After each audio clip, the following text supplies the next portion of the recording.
नमस्कार, म महेन्द्र गोपाल कर्माचार्य आज फेरि तपाईहरु समक्ष उपस्थित भएको छु। आज एकाइ 8 आर्थिक क्रियाकलाप अन्तर्गत पाठ 6 वित्तीय शिक्षा र पाठ 7 वित्तीय उपकरण सम्बन्धी केही विषयमा छलफल गर्नका लागि उपस्थित भएको छु। तपाईहरुलाई यो सेसनमा स्वागत छ। आज हामी आर्थिक विषयमा कुरा गर्न गइरहेका छौं।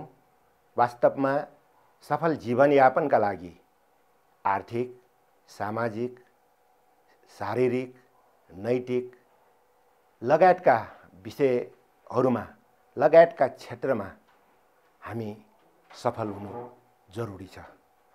ती क्षेत्रहरुमा सफलता प्राप्त गरेपछि हामी सफल जीवनयापन गर्न सक्दछौं। कतिपय व्यक्तिहरु, कतिपय मानिसहरु आर्थिक व्यवस्थापनमा कमी कमजोरीका कारणले गर्दाखेरि दुःख पाएका उदाहरणहरु धेरै छन्।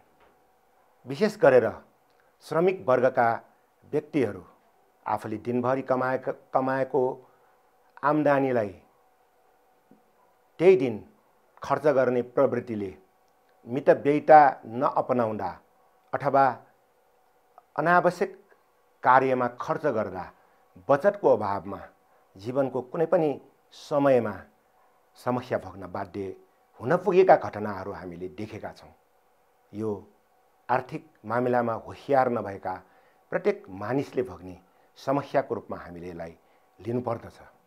त्यसैले 2074 सालको यो पाठ्यपुस्तक परिमार्जनको क्रममा यो वित्तीय शिक्षासँग सम्बन्धित पाठहरूलाई पनि समावेश गरिएको छ। यस अन्तर्गत आज म पाठ 6 को वित्तीय शिक्षा र पाठ 7 को वित्तीय उपकरणलाई एकै ठाउँमा जोडेर तपाईहरु समक्ष केही कुराहरू म जानकारी गराउने जमर्को गर्दैछु। सबभन्दा पहिले यस यीलाई हामीले मध्यनजर गरेर भन्नुपर्दा मैले विगतका कक्षाहरूमा पनि भनिसकेको छु। यो प्रश्न नम्बर 6 मा आउने अति संक्षिप्त प्रश्न एउटा, प्रश्न नम्बर 16 मा आउने संक्षिप्त प्रश्न अर्थात् 4 अंकको लागि आउने प्रश्न एउटा र अर्को लामो उत्तर लेख्नुपर्ने विवेचनात्मक उत्तर लेख्नुपर्ने प्रश्न नम्बर 21 जसमा हामी 7 अंक प्राप्त गर्न सक्छौं। त्यसको लागि एउटा गरेर 3 वटा प्रश्न यो आर्थिक क्रियाकलाप एकैबाट आउने गरेका छन्। यो कुरा बहिनी भाइहरूलाई जानकारी नै छ। अब हामी यस एकाइबाट सोधिएका प्रश्नहरूको सन्दर्भमा हामीले केही प्रश्नहरू यहाँ मैले डिस्प्ले गरेको छु। सबभन्दा पहिले वित्तीय साक्षरतालाई प्रभावकारी बनाउन के गर्नु पर्ला, कुनै एक उपाय प्रस्तुत गर्नुहोस् भन्ने प्रश्न आएको छ। यो सुदूरपश्चिमाञ्चल प्रदेशको 2075 यो 1 अंकको लागि हो। तपाई औपचारिक वित्तीय संस्थामा बचत गर्न वा ऋण लिन उपयुक्त ठान्नुहुन्छ, किन विश्लेषण गर्नुहोस् भन्ने अर्को प्रश्न आएको छ। यो 2074 साल यो प्रदेश नम्बर 2 र 3 मा आएको हो र यो प्रश्न 7 अंकको लागि अर्थात् 21 नम्बरको क्वेशनमा आएको हो। त्यस्तै गरेर हुन्डीबाट रकम पठाइरहने विदेशमा रहेका आफ्ना अभिभावकलाई रकम पठाउने उपयुक्त तरिका उल्लेख गरी सुझाव दिनुहोस् भन्ने प्रश्न आएको छ।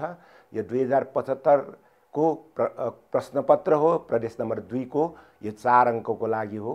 त्यस्तै गरेर नेपालमा विद्युतीय बैंकिङको आवश्यकता र यसको वर्तमान अवस्था विश्लेषण गर्नुहोस् भन्ने प्रश्न पनि 75 सालमै सोधिएको छ र यो कर्णाली प्रदेशकोमा यो 7 अंकको लागि हो।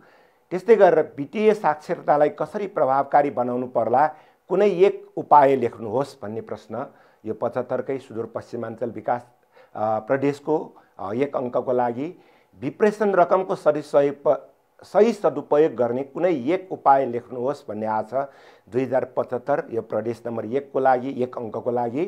तपाई औपचारिक वित्तीय संस्थामा बचत गर्न वा ऋण लिन उपयुक्त ठान्नुहुन्छ, किन विश्लेषण गर्नुहोस्। यो चाहिँ माथि पनि मैले दिइसकेको छु, यो दोहोरी छ। यी प्रश्नहरू सोधिएका छन्।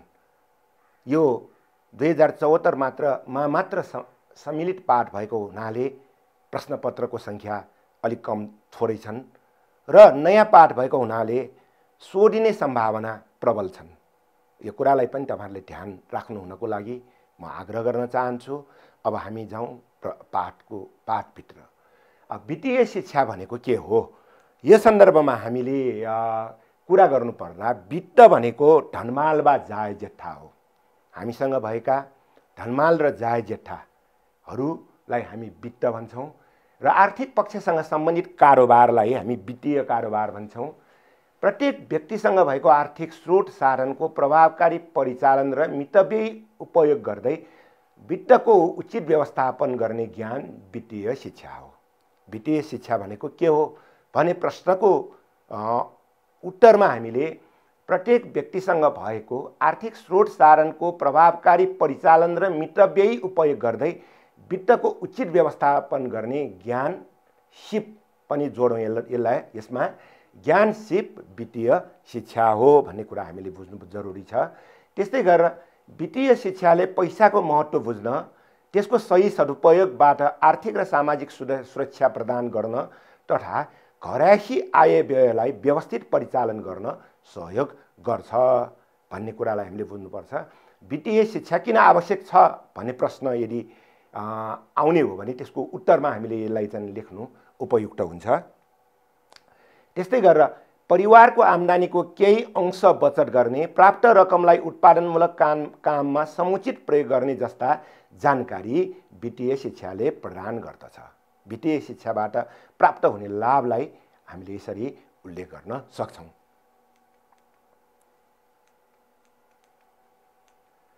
अब वित्तीय प्रणाली भनेको के हो भन्ने सन्दर्भमा मैले यो पाठ्यपुस्तकबाटै लिएको हुँ। यसमा आर्थिक कारोबार सम्बन्धी काम गर्ने संस्थाहरू वित्तीय प्रणालीका अङ्गहरू हुन्। आर्थिक कारोबार गर्ने संस्थाहरू केन्द्रीय बैंक, नेपाल राष्ट्र बैंक एउटा, वाणिज्य बैंकहरू क वर्गका 31 वटा, ख वर्गका 7 वटा, ग वर्गका 59 वटा र घ वर्गका लघु वित्त कम्पनीहरू 35 वटा रहेका छन्।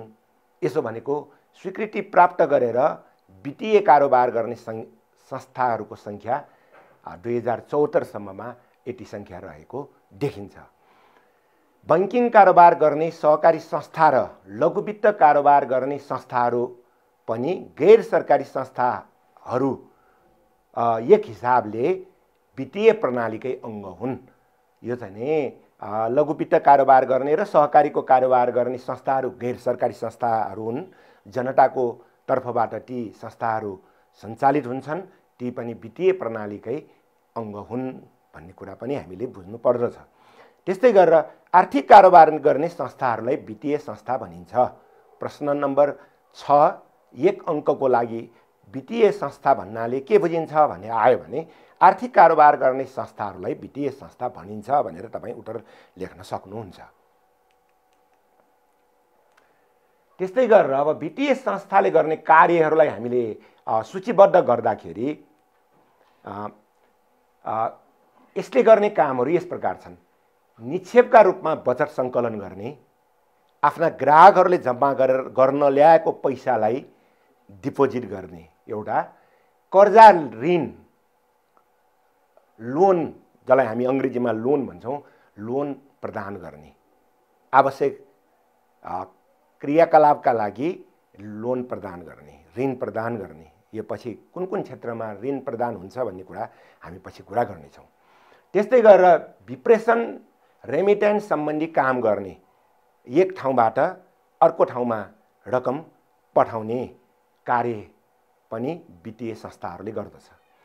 विदेशी मुद्रा सतही गर्ने, नेपाल भित्रिने आर्थिक सहयोगका कुराहरू, पर्यटकहरूले यहाँ चाहिँ खर्च गर्ने विदेशी मुद्राहरू सतही गर्ने अथवा साट्ने, त्यसलाई चाहिँ एक्सचेन्ज भन्छ, हामी मनी एक्सचेन्ज भन्छौँ, त्यस्तो काम पनि वित्तीय संस्थाहरूले गर्छन्।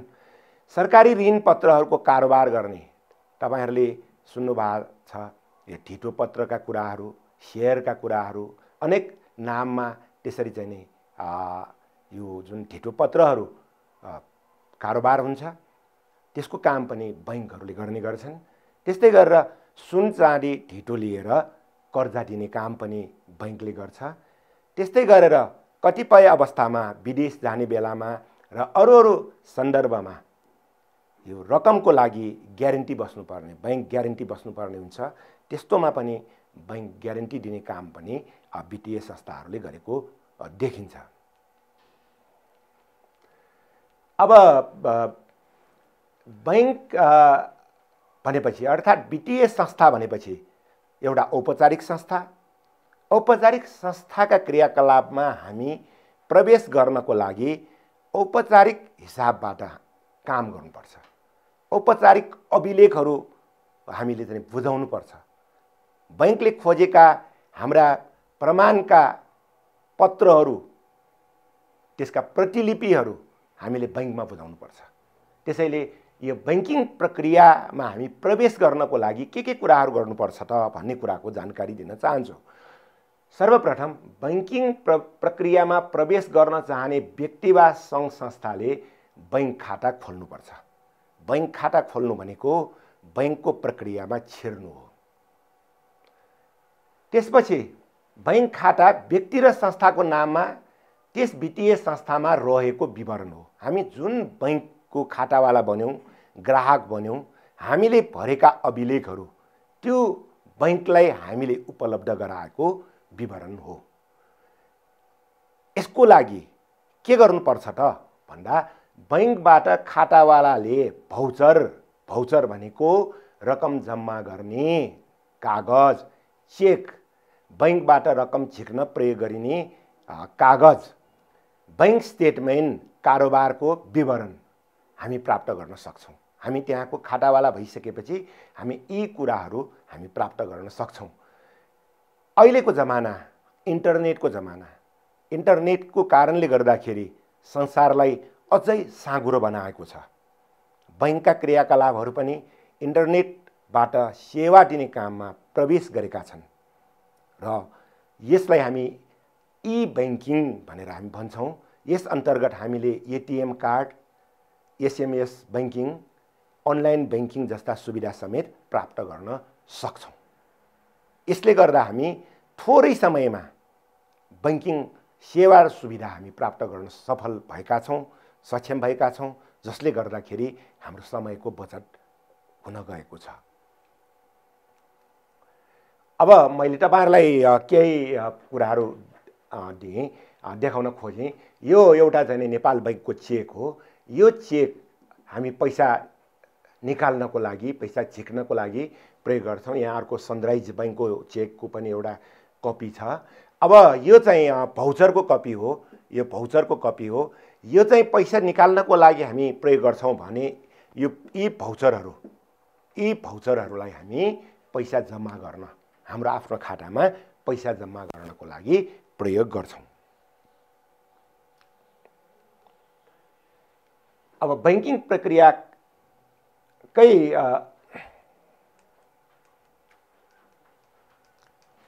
काम गरेन।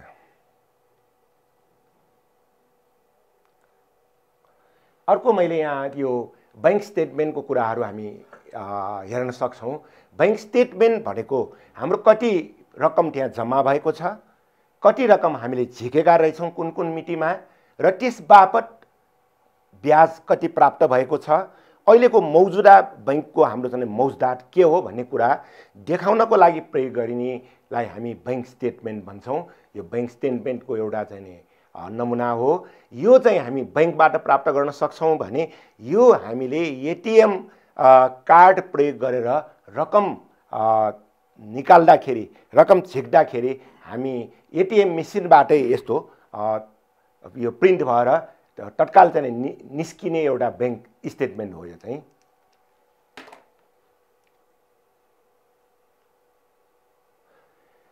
अब यसरी हामीले बैंकमा खाता खोल्ने कुरा गऱ्यौँ। खाता खोल्दाखेरि चाहिने के हुन् भन्ने कुराहरू हामीले चाहिँ अब गर्छौँ नै। अब बैंकमा रहेका खाताहरू कति प्रकारका हुन्छन् त भन्ने सन्दर्भमा 3वटा खाताको प्रचलन रहेको छ। एउटा चल्ती खाता, करेन्ट एकाउन्ट। एकै दिनमा खातामा जति रकम पनि जम्मा गर्न र जति रकम पनि हाम्रो खातामा भएको नभएको त दिँदैन हैन। खातामा भएको जति पनि रकम झिक्न सकिने खाता चल्ती खाता हो, करेन्ट एकाउन्ट हो। यो खाता खोल्दा हामी ब्याज पाउँदैनौँ। धेरै ठुलो धनराशिको कारोबार गर्नुपर्ने उद्योगी, व्यापारी र सङ्घ संस्थाहरूले यो चल्ती खाता प्रयोग गर्छन् र सङ्घ संस्थाले अनिवार्य रूपमा चल्ती खाता नै प्रयोग गर्नुपर्ने नयाँ नियम लागू भएको छ। त्यस्तै दोस्रोमा बचत खाता, सेभिङ एकाउन्ट। जति पनि रकम जम्मा गर्न सकिने तर निश्चित सीमाभित्र रहेर मात्र रकम झिक्न पाइने खाता बचत खाता हो। व्यक्तिगत प्रयोगको लागि रकम जम्मा गर्नेहरूले व्यक्तिगत रूपमा बचत खाता प्रयोग गर्छन्। यसमा हामीसँग भएको रकम हामी बैंकमा जम्मा गर्न पाउने भयौँ। 10 लाख भन्दा बढी हामीले जम्मा गर्नु पर्यो भने त्यो पैसा कहाँबाट आएको हो भनेर हामीले स्रोत खोल्नु पर्दछ यो बचत खातामा रकम जम्मा गर्न।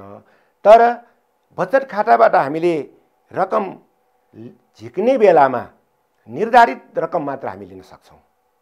दिनको 1 लाख, 5 लाख कति कति हो, त्यो बैंकको व्यवस्था अनुसार हामी पैसा झिक्न सक्छौँ र यो बचत खातामा निर्धारित ब्याज आउँछ, हामी ब्याज पत्र प्राप्त गर्न सक्छौँ। तेस्रो हो मुद्दती खाता, फिक्स्ड डिपोजिट एकाउन्ट।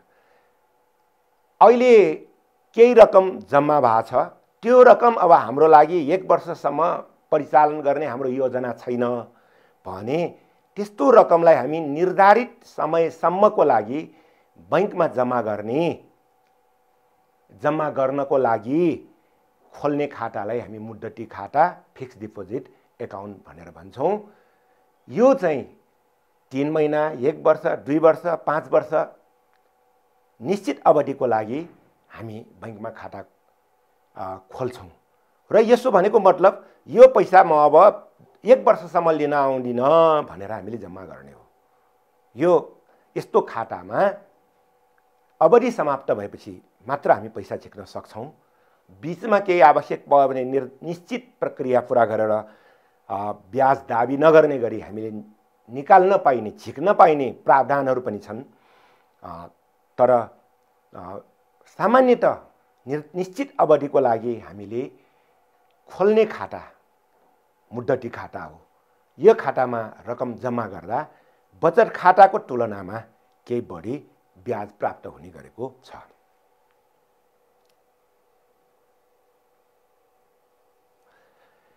अब अघि पनि मैले भने यो प्रक्रियाको सन्दर्भमा बैंकमा खाता खोल्न के चाहिन्छ त भन्दा नागरिकताको प्रमाणपत्र, नाबालक हो भने जन्म दर्ताको प्रमाणपत्रको प्रतिलिपि, फोटो सहितको आवेदनको फारम बैंकले उपलब्ध गराउँछ। आवश्यक न्यूनतम रकम 0 ब्यालेन्सदेखि अथवा केही पैसा जम्मा नगरी पनि हामी खाता खोल्न सक्छौँ र प्राय धेरै बैंकहरूमा 100 रुपियाँमा खोल्ने खाता खोल्ने कामहरू हुने गरेका छन्। त्यो आवश्यक न्यूनतम रकम चाहियो। अब दस्तखत नमुना फारम हामीले पछि बैंकबाट पैसा झिक्नको लागि कस्तो सिग्नेचर दस्तखत प्रयोग गर्ने हो त्यो स्पेसमेन कार्ड पनि भनिन्छ त्यसलाई, त्यो चाहिँ नि दस्तखत नमुना फारम पनि हामीले भर्नुपर्छ। त्यसपछि गएर आजकल व्यक्तिगत विवरण फारम, केवाइसी फारम भनिन्छ, यो पनि हामीले भर्नुपर्छ। त्यसमा बाजेदेखि लिएर यो 3 पुस्तासम्म श्रीमती, छोराहरू, छोरीहरू, बुहारीहरूको समेत विवरण हामीले उपलब्ध गराउनुपर्छ। त्यसलाई केवाइसी फारम भनेर भनिन्छ। त्यस्तै गरेर mobile, SMS, internet banking, ATM सेवा लिने भए सोको लागि समेत फारम भर्नुपर्छ र बैंकले विवरण दर्ता गरेपछि खाता सञ्चालन हुन्छ। हामीले यी विवरणहरू उपलब्ध गराएपछि ती कुराहरू बैंकमा इन्ट्री हुन्छ र त्यो इन्ट्री भएपछि हामीले खाता खोलेको मान्यता पाउँछौँ।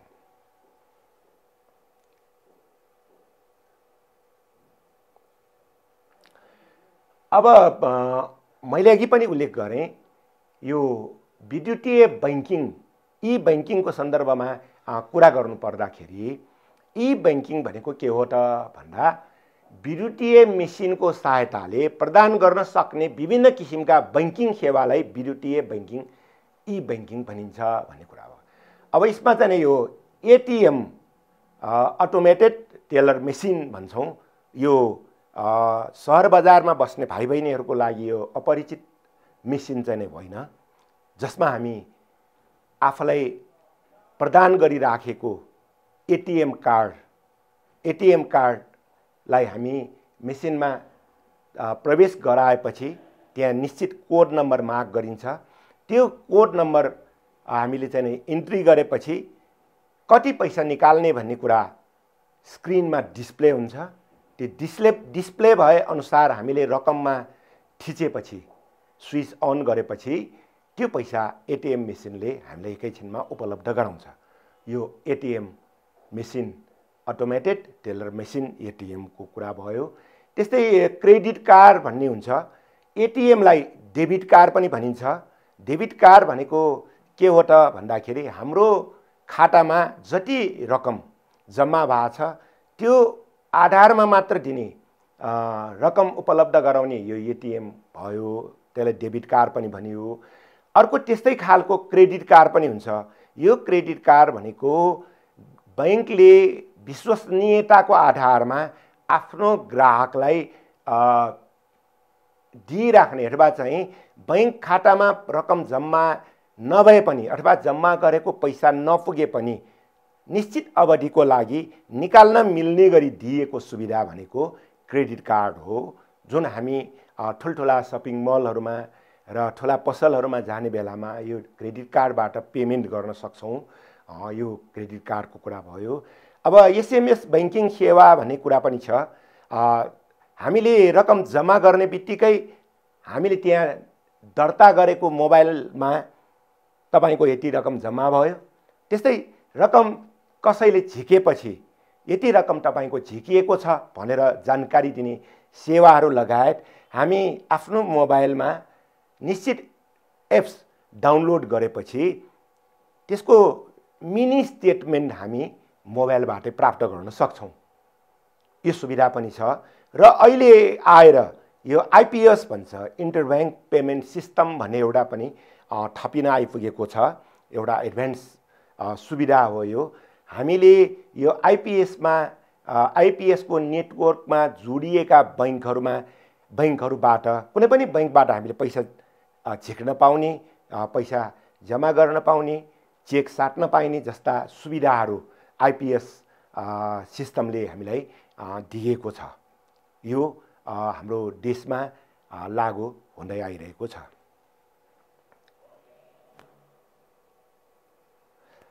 अब यहाँ केही दृश्य म देखाउन चाहन्छु। यो चाहिँ यो मेगा बैंकको यो क्रेडिट कार्ड हो हैन। अब यो सानिमा बैंकको डेबिट कार्ड भयो। यो एटीएम कार्डहरू हुन् यिनीहरू। र एटीएम मेसिन भनेको यस्तो हुन्छ। र यसमा चाहिँ हामी यहाँ चाहिँ कार्ड इन्ट्री गर्छौँ। कार्ड इन्ट्री गरेपछि यो मोनिटर हो, यहाँ चाहिँ डिस्प्ले भइरहेको हुन्छ र हामीले यहाँ चाहिँ कोड नम्बरहरू थिच्छौँ र कोड नम्बर थिचेर इन्ट्री गर्छौँ। कोड नम्बर थिचेर इन्ट्री गर्छौँ। कति पैसा निकाल्ने भन्छन्, त्यसमा चाहिँ इन्ट्री गर्छौँ हामी पैसा निकाल्ने। अनि यसरी यो तलको जुन ठाउँ छ त्यहाँबाट चाहिँ हामीले मागेको रकम उसले उपलब्ध गराउँछ। यो चाहिँ एटीएम मेसिनको चित्र हो। त्यस्तै गरेर अब एटीएम मेसिन भनेको यस्तो हुन्छ। यो अलि लामो हुन्छ, तपाईहरुले देख्न सक्नुहुन्छ। यो डिस्प्ले बोर्ड हो। यो डिस्प्ले बोर्ड भयो। हामी यहाँ कार्ड इन्ट्री गर्छौँ, रकम दिने ठाउँ यो भयो।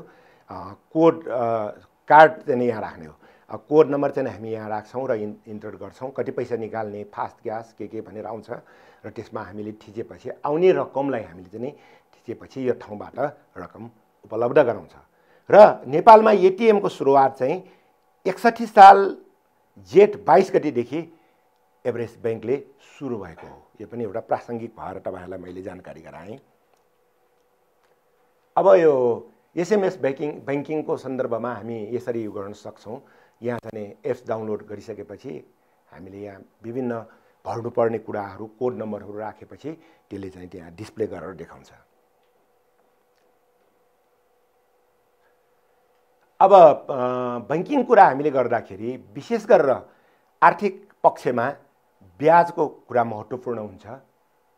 ब्याजको लागि नै मान्छेले बैंकसम्म धाएर पैसा जम्मा गर्ने कामहरू गर्ने हो र यसमा यो ब्याजको कुरा मात्र जोडिएको छैन। बैंकिङ बचत र यसबाट हुने फाइदा, बैंकिङ प्रयोगबाट हुने फाइदामा ब्याजसँग मात्र जोडिएको छैन, यसका धेरै पक्ष छन्। यसमध्ये केही कुरा म यहाँ उल्लेख गर्न चाहन्छु। आएको केही अंश भविष्यका लागि जोगाएर राख्ने काम बचत हो। यस्तो रकम बैंकमा खाता खोलेर जम्मा गर्नु उपयुक्त हुन्छ। पैसा जम्मा गर्ने तरिकाहरू विभिन्न किसिमका छन्। त्यसमध्ये बैंकमा जम्मा गर्नुपर्ने एउटा तरिकाहरूमध्ये एउटा हो।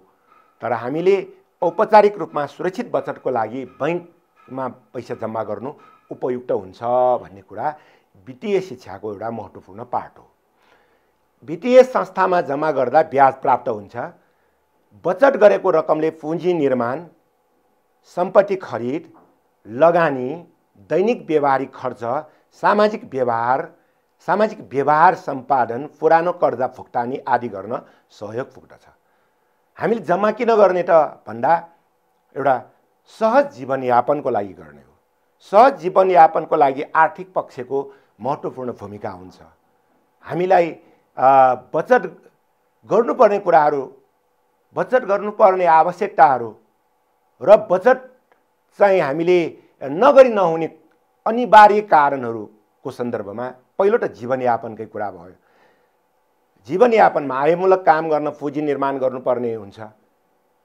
आज जम्मा गरेको बचत भोलिको लागि हाम्रो लागि एउटा निश्चित पुँजी बन्न पुग्दछ, जसले हामी कुनै रोजगार सिर्जना गर्न सक्दछौँ, आफू पनि काम गर्न सक्दछौँ, अरूलाई पनि काम दिन सक्दछौँ। त्यस्तै गरेर हामीले विभिन्न भौतिक सुविधाहरू, घर जग्गादेखि लिएर विभिन्न भौतिक सुविधाहरू उपयोग गर्नको लागि पनि बचत आवश्यक छ। थोरै थोरै बचत भोलि गएर एउटा ठुलो धनराशि बन्न पुग्दछ। त्यस्तै गरेर विभिन्न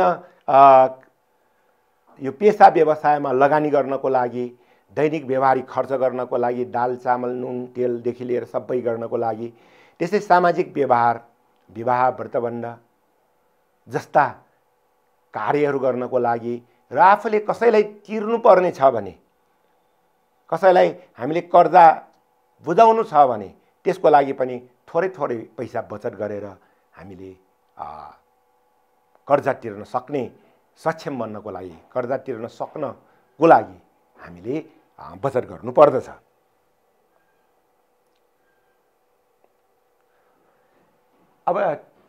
अब बचत गर्नलाई के गर्ने त भन्ने सन्दर्भमा कुरा गर्दा सबभन्दा पहिले यो औपचारिक वित्तीय संस्था नै रोज्नुपर्छ भन्ने मान्यता छ। सुरक्षित बचतको लागि केन्द्रीय बैंकबाट स्वीकृत प्राप्त बैंक तथा वित्तीय संस्थाहरूमा खाता खोलेर हामी बचत गर्न सक्छौँ। अर्ध औपचारिक वित्तीय संस्था, सहकारी, आमा समूह, वन समूह, उपभोक्ता समूहहरूमा पैसा जम्मा गरेर पनि हामी बचत गर्न सक्छौँ। त्यस्तै गरेर बचतै गर्ने हो भने अनौपचारिक निकायमा बचत भन्छ। अनौपचारिक भनेको के त भन्दा कतैबाट स्वीकृति लिएर सञ्चालन गरेको होइन र विश्वासको भरमा आफ्नो स्थानीय साहुमहाजनहरूलाई पैसा प्रयोग गर्न दिएर, साथीभाइहरूलाई ऋण दिएर, घर किनेर गरगहना आदिमा लगानी गरेर पनि हामी अनौपचारिक रूप क्षेत्रमा पनि हामी बचत गर्न सक्छौँ। तर व्यवहारत यसरी अनौपचारिक निकायमा बचत गर्दाखेरि रकम जोखिममा पर्ने घटनाहरू पनि प्रशस्त नभएका होइनन्। विश्वासको भरमा गरिने कारणले गर्दाखेरि कहिलेकाहीँ विश्वासमाथि सङ्कट पर्दाखेरि एक दुई पैसा जम्मा गरेर बनाएको बचत डुबेका घटनाहरू पनि प्रशस्त छन्। त्यस भएको कारणले गर्दा वित्तीय शिक्षाले के कुरा गर्छ त भन्दाखेरि यसरी अनौपचारिक निकायमा बचत गर्नु उपयुक्त होइन भन्ने कुरा सिफारिस गर्छ। अब त्यस्तै गरेर थोरै हुँदाखेरि खुत्रुके बचत जस्तो सानो काठ फलाम माटोबाट बनेका खुत्रुकेहरू हामी किन्न पाउँछौँ र त्यस्ता खुत्रुकेमा पैसा जम्मा गर्दै जानु पनि बचतको एउटा तरिका हो। तर यसरी खुत्रुकेमा रकम जम्मा गरिसकेपछि हामीले त्यसलाई निश्चित रकम भइसकेपछि औपचारिक वित्तीय संस्थामा लगेर जम्मा गर्नु उपयुक्त हुन्छ भन्ने कुरा हामीले बुझ्नु जरुरी छ। अब सुरक्षित बचतका लागि औपचारिक वित्तीय संस्थामा खाता खोलेर रकम जम्मा गर्नु राम्रो हो भन्ने कुरा मैले भनिसकेको छु तपाईहरुलाई। अब बचतबाट हुने फाइदाको सन्दर्भमा पुँजी निर्माण हुने, लगानी सिर्जना हुने, मैले अघि पनि भनिसकेको छु। उद्यमशीलताको विकास हुने, उद्यमशीलता भनेपछि पैसा भइसकेपछि त्यो पैसा कहाँ लगानी गर्ने भन्ने एउटा चिन्तन विकास हुन्छ र त्यसले गर्दाखेरि उद्यम गर्ने अथवा उद्योगहरू खोलेर व्यापार गरेर पैसा लगानी गर्ने कुराहरू आउन सक्छन्। आर्जन गरेको रकम सुरक्षित हुने, घरमा चोरी हुन सक्छ, अनेक असुरक्षाका कुराहरू हुन सक्छन् भने त्यस्ता रकमहरू वित्तीय संस्थाहरूमा जम्मा गर्दाखेरि त्यो चाहिँ सुरक्षित रहन्छ। ब्याज प्राप्त गर्न सकिन्छ, देशको आर्थिक विकासमा टेवा पुग्छ। हामीले जम्मा गरेका पैसाहरूबाट कहिलेकाहीँ ऋण दिएर सरकारलाई विकास कार्यहरूमा पनि सघाएको हामी पाउँछौँ। त्यस्तै गरेर भविष्य सुरक्षित बनाउन मद्दत पुग्छ। आज आय आर्जन गर्ने हैसियत हुँदा, आय आर्जन गर्ने उमेर हुँदाखेरि जम्मा गरेको पैसा भोलि आफ्नो उमेर ढल्किसकेपछि अथवा आय आर्जनमा लाग्ने अवस्था नभएपछि त्यसलाई उपयोग गरेर हामी आफ्नो जीवनलाई सुखमय बनाउन सक्छौँ। त्यस्तै गरेर आर्थिक अवस्था सुदृढ भएपछि सामाजिक हैसियतमा पनि वृद्धि हुन्छ। सम्पूर्ण सामाजिक हैसियत आर्थिक पक्षबाट दिनुहुन्न, यो कुरा महत्त्वपूर्ण छ। जसरी भ्रष्टाचार गरेर कमाएको छ, ठुलो घर बनाएको छ, महँगो चिल्लो गाडी चढाएको छ, त्यो गर्दैमा सामाजिक हैसियत वृद्धि हुने होइन।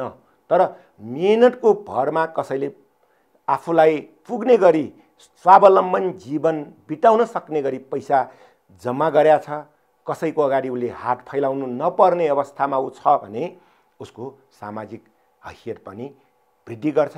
त्यसैले बचत आवश्यक छ भन्ने कुरा मैले आग्रह गरेँ। अब मैले एउटा च्याप्टरलाई टुङ्ग्याएँ र यो अर्को वित्तीय उपकरण भन्ने पाठ पनि वित्तीय शिक्षाकै एउटा अङ्ग भएको कारणले गर्दा मैले यसलाई पनि यहाँ जोड्न चाहेँ। यो वित्तीय उपकरण भन्ने पाठ संक्षिप्त रूपमा यहाँ चाहिँ प्रस्तुत गर्न चाहन्छु।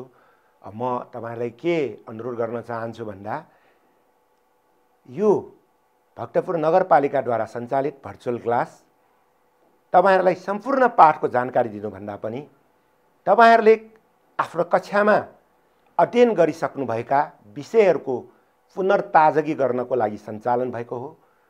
त्यसकारणले गर्दाखेरि हामीले म लगायत अरू विषय प्रस्तुत गर्ने शिक्षक साथीहरूका प्रस्तुतिकरणबाट तपाईहरुले क्लासमा सिक्नुभएका कुराहरू पुनर्ताजगी हुने हामीले विश्वास गरेका छौँ र तपाईहरु यो भर्चुअल क्लासबाट लाभ लिन सक्नुहोस् भन्ने कामना हामीले गर्दै आइरहेका छौँ। यही कुरा म अहिले पनि दोहोर्याउन चाहन्छु। यो वित्तीय उपकरण सम्बन्धी पाठ सुरु गर्नुभन्दा अगाडि तपाईहरुलाई म एउटा रमाइलो प्रसङ्ग सुनाउन चाहन्छु। त्यो रमाइलो प्रसङ्ग के हो भन्दाखेरि विद्यालयमा नतिजा प्रकाशन गरेको, त्यसो भनेको रिजल्ट गरेको दिनमा घरमा छोरो फर्केपछि बुवाले छोरोलाई सोधेछ, आज रिजल्ट के भयो त तिम्रो भनेर बाउले बुबा चाहिँले छोरोसँग सोधेछ र छोरोले रिजल्ट लिएर बाटोमा आउँदा नै जवाफ के दिने भनेर तयार गरेर आएको रहेछ। हटपट छोरोले भनेछ, बुबा आज रिजल्ट तपाईलाई बधाई छ। बुबा चाहिँले सोधेछ, रिजल्ट तिम्रो मलाई के को बधाई नि?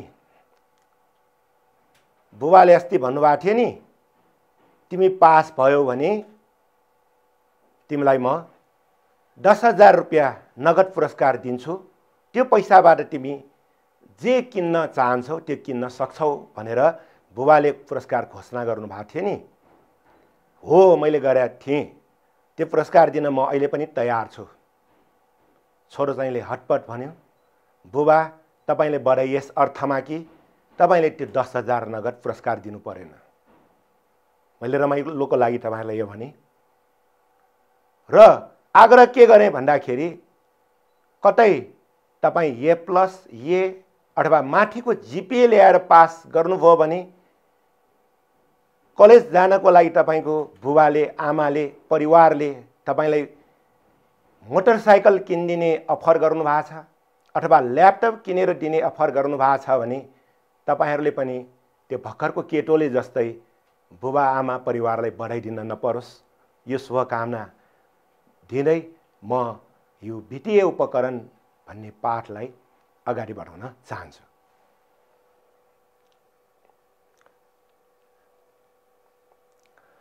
यो वित्तीय उपकरण सम्बन्धी 4 वटा कुराहरू रहेका छन्।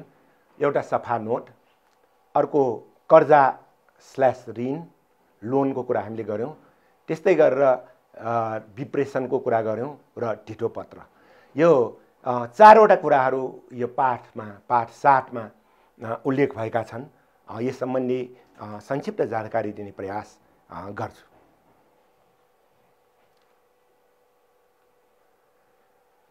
अब यसमा पहिलो अब सफा नोटको कुरा दिएको छ। नोट निष्कासन गर्नको लागि विदेशी प्रेसहरूमा गएर ठुलो धनराशि खर्च गरेर छपाउनु पर्छ।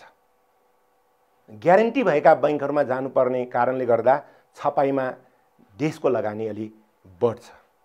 त्यसकारणले गर्दाखेरि सफा नोटको अवधारणा विश्वव्यापी मान्यताको रूपमा ल्याएको छ। विकसित मुलुकहरूमा नोटको जतन गर्ने चलन धेरै अगाडिदेखि सुरु भयो भने हाम्रो जस्तो देशहरूमा अझै पनि हामीले यो सफा नोटको अवधारणालाई आवश्यकता अनुसार ध्यान दिन सकिरहेका छैनौं। सफा नोट भनेको के हो त भन्दाखेरि नोटमा जथाभावी लेख्ने, जथाभावी पट्याउने, स्टिच गर्ने, च्याट्ने जस्ता कार्य नगरी नोटको आयु बढाउन अपनाइने सतर्कता सफा नोटको नीति हो। जे पाए त्यही लेख्ने, कच्याक कुचुक गरेर त्यसलाई चाहिँ लिने जस्ता कुराहरू, च्याट्ने जस्ता कुराहरू, स्टिच गर्ने जस्ता कुराहरू सफा नोट विपरीतका कुराहरू हुन्। सफा नोटको नीति हामीले अवलम्बन गर्नुपर्छ। यो हाम्रो दायित्व पनि हो। तपाईहरुले देख्नु भएको छ, कुनै पर्यटकहरू आउँदाखेरि आफ्नो वालेटमा एकदम व्यवस्थित रूपमा उनीहरूले नोट राख्ने गरेका छन् र हामीले विदेशी मुद्रा प्रचलन गर्नु पर्दा पनि अलिकति च्यातिएको, अलिकति कुचिएको नोटलाई पनि नलिने प्रावधानहरू रहेका छन्। यो कुरातर्फ सतर्क हुनुपर्छ। नेपाल राष्ट्र बैंकले ल्याएको यो सफा नोटको नीतिलाई हामीले परिपालन गर्नुपर्दछ। यो नागरिक दायित्व पनि हो।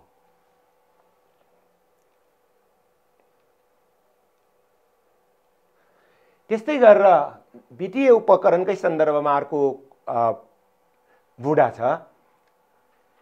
व्यवसाय सञ्चालन गर्न घर जग्गा, सामान खरिद, शिक्षा दीक्षा, सामाजिक आदि कार्यका लागि वित्तीय संस्थाबाट कर्जा लिन सकिन्छ। त्यसलाई हामी एउटा उपकरणको रूपमा प्रयोग गर्न सक्छौं। यति ढिटो राखेर म यति ऋण लिन सक्छु, त्यो ऋणलाई परिचालन गरेर म ऋण तिर्न सक्छु भन्ने एउटा आत्मविश्वासका आधारमा हामी कर्जा लिन सक्छौं र त्यो कर्जा लिइसकेपछि हामीले निश्चित समयमा त्यसलाई ब्याज सहित फर्काउनु पर्छ र ब्याज सहित फर्काउने काम हामीले आवधिक रूपमा लिनुपर्छ। बैंकले असल ऋणी र खराब ऋणीको रूपमा परिभाषित गर्ने गरेका छन्, जसले निर्धारित समयमा ऋण तिर्दै जान्छ त्यसलाई हामी असल ऋणी र ऋण लिने तर ब्याजसहितको ऋण चुक्ता नगर्नेहरूलाई खराब ऋणीको रूपमा राख्ने चलन छ। पत्र पत्रिकाहरूमा 3 पुस्ते नाम छापेर फोटो छापेर ऋण असुलीका उपायहरू बैंकहरूले गर्ने गरेका छन्। परिवारको लागि आफ्नो पुर्खाको लागि यसरी खराब ऋणीको रूपमा सार्वजनिक हुनु राम्रो होइन। त्यसैले हामीले कर्जा लिइसकेपछि कर्जा तिर्नुपर्छ। असल ऋणीको रूपमा रहेको व्यक्तिले पटक पटक ऋण प्राप्त गर्नको लागि सहज वातावरण निर्माण गर्न सक्छ।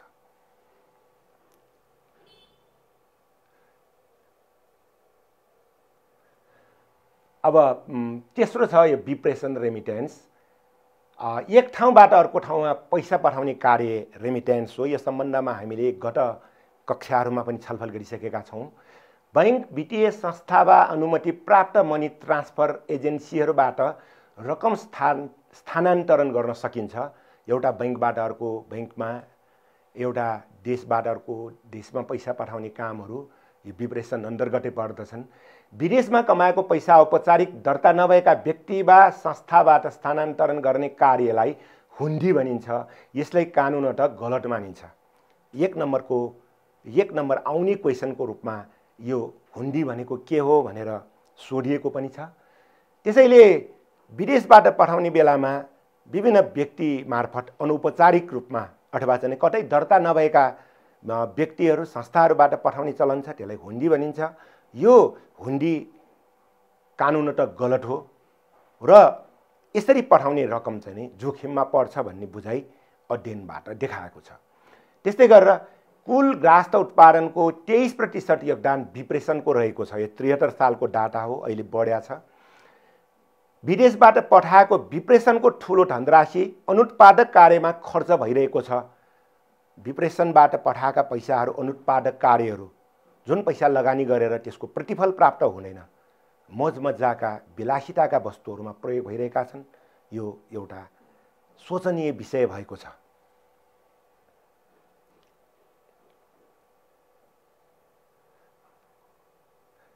अब वित्तीय उपकरणकै सन्दर्भमा तेस्रोमा विदेशी विनिमय भने हामीले भनेका छौँ। नेपाल बाहेक अन्य देशको मुद्रा हाम्रा लागि विदेशी मुद्रा हुन्। अरू देशको पैसा, विदेशी मुद्राको सञ्चिति देशका लागि फाइदा हो, किनभने हामीले विदेशबाट सामान आयात गर्दा होस् वा विदेशीहरूको सेवा उपयोग गर्दा होस् विदेशी मुद्रामै भुक्तानी गर्नुपर्छ। यसका लागि विदेशी मुद्रा आवश्यक हुन्छ। वैदेशिक रोजगारी, विदेशबाट प्राप्त हुने ऋण सहयोग, विदेशी पर्यटकहरूको आगमन विदेशी मुद्राका स्रोत हुन्। यो कुरा हामीलाई थाहा नै छ। नेपाली मुद्रा अन्य देशका मुद्रासँग सतै गर्ने दरलाई विनिमय दर भनिन्छ। नेपाल राष्ट्र बैंकले दैनिक रूपमा यो विनिमय दर प्रकाशित गर्छ, त्यही अनुसार कारोबार गर्ने चलन छ। यो काम पनि बैंकको हो र यो बैंकले यसलाई उपकरणको रूपमा, उपकरण भनेको एउटा चाहिँ नि यो मेसिनरीको रूपमा यसलाई चाहिँ प्रयोग गर्छ। र अब ढिटो पत्र, सरकार वा कुनै कम्पनीले आफूलाई चाहिने रकम सङ्कलन गर्न जारी गर्ने वित्तीय उपकरणलाई ढिटो पत्र भनिन्छ। साधन, उपकरण, साधन।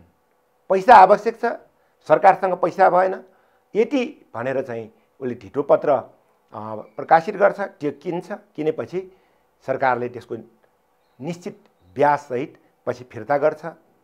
त्यस्तो कार्य ढिटो पत्र हो। सरकारी ऋण पत्र, डिबेन्चर बोन्ड, सेयर ढिटो पत्रका नमुनाहरू हुन्। यसरी ऋण पत्र, डिबेन्चर बोन्ड, सेयर ढिटो पत्रहरू जारी गरेर यो चाहिँ नि थोरै थोरै पुँजी भएकासँग यसमार्फत पैसा जम्मा गर्न लगाएर ठुला आयोजनाहरू सञ्चालन गर्ने यो संसारको प्रचलन पनि रहेको छ। त्यस्तै गरेर अब सेयरको नाम आउने बेलामा सेयरलाई यहाँ चाहिँ अब तपाईहरुको पाठ्यक्रमको आधारमा 2 भागमा वर्गीकरण गरिएको छ। अग्राधिकार सेयर र साधारण सेयर गरेर 2 भागमा वर्गीकरण गरिएको छ। अब अग्राधिकार सेयर भनेको के हो त भन्दा अरू प्रकारका सेयरभन्दा पहिले नै लाभांश पाउने गरी निष्कासन गरिएका सेयर अग्राधिकार सेयर हो। यसमा लाभांश दर निश्चित हुन्छ। अग्राधिकार हकप्रदका कुराहरू पनि यसमा आउँछ। सबभन्दा पहिले त्यहाँ सेयर भएकाहरूलाई दिने, त्यसपछि अरूलाई दिने भनेर आउने अग्राधिकार, अग्र जोड अधिकार, अगाडि पाउने सेयर। त्यस्तै साधारण सेयर, अग्राधिकार सेयरलाई लाभांश वितरण गरिसकेपछि बाँकी मुनाफाबाट लाभांश पाउने गरी निष्कासन गरिएको सेयर साधारण सेयर हो। यसरी अग्राधिकार सेयरवालाहरूले पाइसकेपछि बाँकी भएको सर्वसाधारणको लागि खुला गरिएको सेयरलाई साधारण सेयर भनिन्छ। अब सेयर प्राप्त गर्न आवश्यक कागजात: नागरिकताको प्रमाणपत्रको प्रतिलिपि, आवेदकको 3 पुस्ते खोलिने नाम र सम्पर्क नम्बर, रकम फिर्ता पाउने अर्धकटी र बैंक खाता, हालसालै खिचेको फोटो। यी कुराहरू दिएर हामी सेयर फारम भर्न सक्छौं। तर हाल आएर यसमा परिमार्जित गरिएको छ। बैंकमा डिम्याट खाता खोलेर सो खाता मार्फत सेयर आवेदन गरी कारोबार गर्नुपर्ने प्रावधान रहेको छ। यो डिम्याट नामको एउटा खाता हामीले आफ्नो खाता भएको बैंकमा खोल्न सक्छौं, अर्थात् त्यो कम्पनीले भनेको बैंकमा पनि हामी खोल्न सक्छौं।